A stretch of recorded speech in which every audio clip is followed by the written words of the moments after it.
100 years of Surrealism. How did it affect Latin American art? Surrealism, born in the 1920s, rapidly became the trendiest art club in Paris.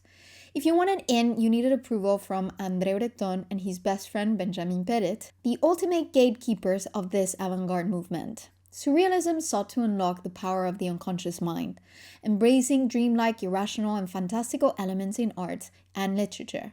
It was all about breaking free from the chains of reality, creating strange, often unsettling works that blurred the line between dreams and waking life. So what happened in Latin America? Some artists, like Wilfredo Lam from Cuba, were invited to join the movement, eventually followed by Chilean Roberto Mata when the club moved to New York during World War II.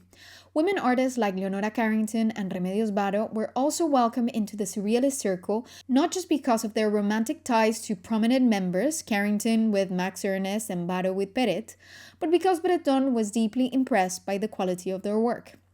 However, after returning to Latin America, these artists, Lam in Cuba and Carrington and Varo in Mexico, began exploring new artistic directions, creating much richer bodies of work. So why do we still label them as surrealists when most of their work went beyond the movement's boundaries? Breton himself was captivated by Mexico and Frida Kahlo, declaring her work, What the Water Gave Me, the ultimate expression of surrealism. Frida responded, I didn't know my work was surreal, and later, after visiting Paris at Breton's invitation, she rejected the movement for being overly intellectualized. She sought something more personal and raw, rooted in her lived experience.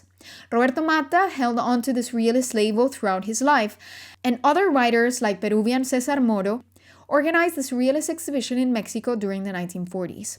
Likewise, Puerto Rican artists such as Luis Mesonet Crespo, Frances del Valle, Rafael Ferrer, and Cosette Seno Rico were also exposed to Breton's ideas during his Caribbean exile in World War II. However, surrealism has often been used as a catch-all term for Latin American art, which simplifies the region's diverse and complex artistic practices. Is this label still useful for understanding Latin American art 100 years later?